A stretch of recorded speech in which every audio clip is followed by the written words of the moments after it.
sand. It covers the traces of the fallen, hides the crimes of the powerful, and buries the truth of our past. But in the heart of the Sahara, something refused to be buried. We are told they were a Bronze Age civilization, a people with copper chisels and hemp ropes. Yet they moved mountains. They aligned stones to the stars with a precision that defies modern GPS. To understand how they did it, we must go back before the pharaohs, before the myths, to the pulse of a river that created a god. While the rest of the prehistoric world struggled to survive, the Nile gave Egypt a unique gift: predictability. Every year, the river flooded, leaving behind Kemet, the Black Land. This wasn't just dirt, it was gold.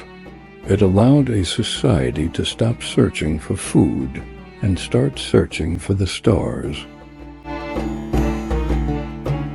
Around 3100 BCE, a man named Narmer did the unthinkable. He united the warring tribes of the north and south, wearing a crown of blood and gold. Egypt was born, not just as a country, but as the world's first absolute superpower. As the kingdom grew, so did the ambition of its rulers. They didn't just want to rule the earth. They wanted to conquer death itself. It started as a simple bench, a mastaba. But a genius named Imhotep had a vision of a stairway to heaven.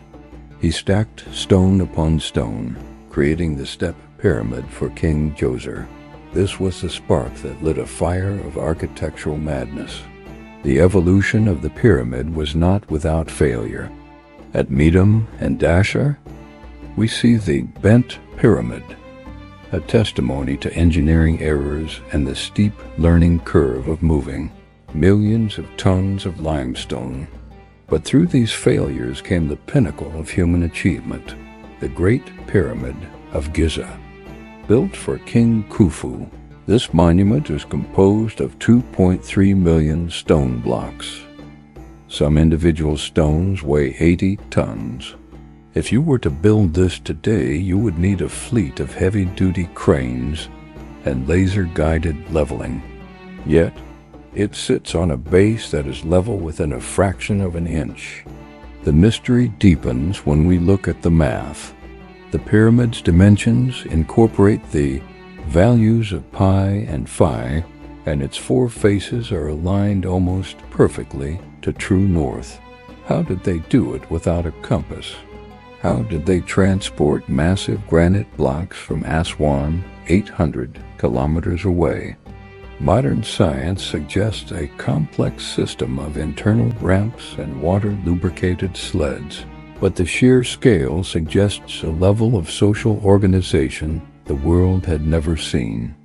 Contrary to popular belief, these were not built by slaves, but by a highly organized, well-fed workforce of farmers and craftsmen who saw their labor as a religious duty. As the old kingdom faded, a new era of warriors and visionaries emerged. This was the new kingdom, the golden age of empire. Among its rulers was Thutmose III, the Napoleon of Egypt, a military genius who expanded the borders to their greatest extent, from the Euphrates in Iraq to the Fourth Cataract of the Nile in Sudan. But the new kingdom wasn't just about war. It was about the complex humans behind the gold masks. Consider Hatshepsut, the woman who took the throne in a world meant for men. She didn't just rule as a regent. She declared herself king. She wore the ceremonial beard and led massive trade expeditions to the mysterious land of Punt, bringing back myrrh, frankincense, and exotic animals. After her death, her name was chiseled off the monuments in an attempt to erase the memory of a female king. But the stone held on to her secret, and today her temple at Deir el-Bahari stands as one of the wonders of the ancient world. Then came the heretic, Akhenaten. He was the pharaoh who dared to challenge 2,000 years of tradition. He banned the old gods and declared that there was only one, the Aten, the sun disk. Alongside his beautiful queen, Nefertiti, he built a new capital in the desert. His reign was a revolution in art and religion, but it brought the empire to the brink of collapse. When he died, the old priests returned with a vengeance, destroying his cities and trying to wipe his name from the scrolls of time. In the shadows of this religious turmoil lived a boy who would become the most famous human from the ancient world, Tutankhamun. He was a minor king who died at 19, likely from a combination of malaria and a broken leg. In the grand timeline of Egypt, he was a footnote, but history is written by those who remain hidden. In 1922, when Howard Carter cracked open the seal of a lost tomb in the Valley of the Kings, he found wonderful things.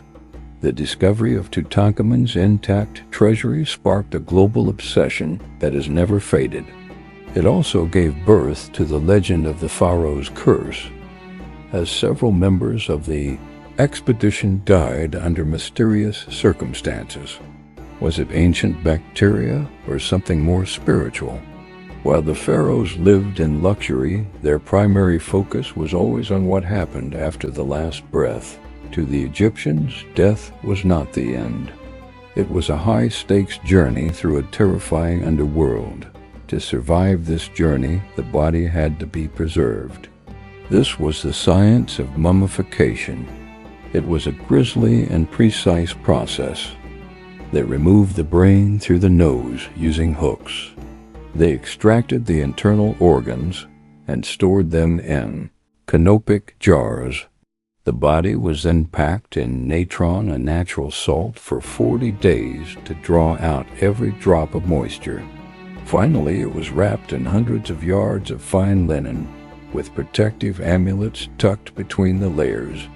The soul then entered the Hall of Truth, where the heart was weighed against the feather of Mata, the goddess of justice. If your heart was heavy with sin, it was fed to Ammit, the devourer of souls, and you ceased to exist. If it was light, you entered the field of reeds, a perfect, eternal version of Egypt. This belief system created a society that valued order and morality above all else. No pharaoh embodied this sense of grand scale more than Ramses II, known as Ramses the Great. He ruled for 66 years, fathered over 100 children, and built more monuments than any other ruler. His temple at Abu Simbel, carved directly into a mountainside, was designed so that twice a year the sun's rays would shine deep into the sanctuary to illuminate the statues of the gods. Ramses was a master of propaganda, claiming victory in the Battle of Kadesh, the largest chariot battle in history, even though it was likely a stalemate. It led to the world's first recorded peace treaty, proving that the Egyptians were as skilled at diplomacy as they were at war. But even the mightiest empires must face the sunset. As the centuries passed, Egypt was weakened by internal corruption and external invasions. The Libyans, the Nubians, the Assyrians, and the Persians all took their turn on the throne. Then came Alexander the Great, the Greek conqueror, who was welcomed as a liberator. He founded Alexandria, a city that would become the intellectual heart of the world, housing a library that contained the sum of all human knowledge. The final act of the Egyptian drama was played out by Cleopatra VII. She was not the seductress of Hollywood myth, but a brilliant politician, and the first of her Greek line to actually learn the Egyptian language. She tried to navigate the treacherous waters of Roman politics, forming alliances with Julius Caesar and Mark Antony to keep her kingdom independent. But the rise of Augustus Caesar was too much. With Cleopatra's suicide in 30 BCE, the 3,000-year-old institution of the pharaohs finally collapsed. Egypt became a mere province of the Roman Empire. Yet Egypt never truly died. Its pulse still beats. We see its influence in our architecture, from the Washington Monument to the Louvre in Paris. We see it in our calendar, our medicine, and our fascination with the afterlife. Today we are entering a new era of discovery. Space. Archaeology using infrared satellites is revealing thousands of buried houses, tombs, and even lost pyramids that are invisible to the naked eye. We have likely only excavated 30% of what lies beneath the sand. As the sun sets over the Giza Plateau today, the Great Sphinx still stands guard. Its face is worn by time, its nose broken by history, but its eyes still look toward the horizon. It reminds us that we are a species that dreams in stone. We are a species that refuses to accept the silence of the grave. The pharaohs are gone. Their gold is in museums, and their temples are in ruins. But as long as we look at the pyramids and wonder how, they remain immortal. This is Egypt, the empire that refused to be forgotten, the story that is still being written under the shifting sands.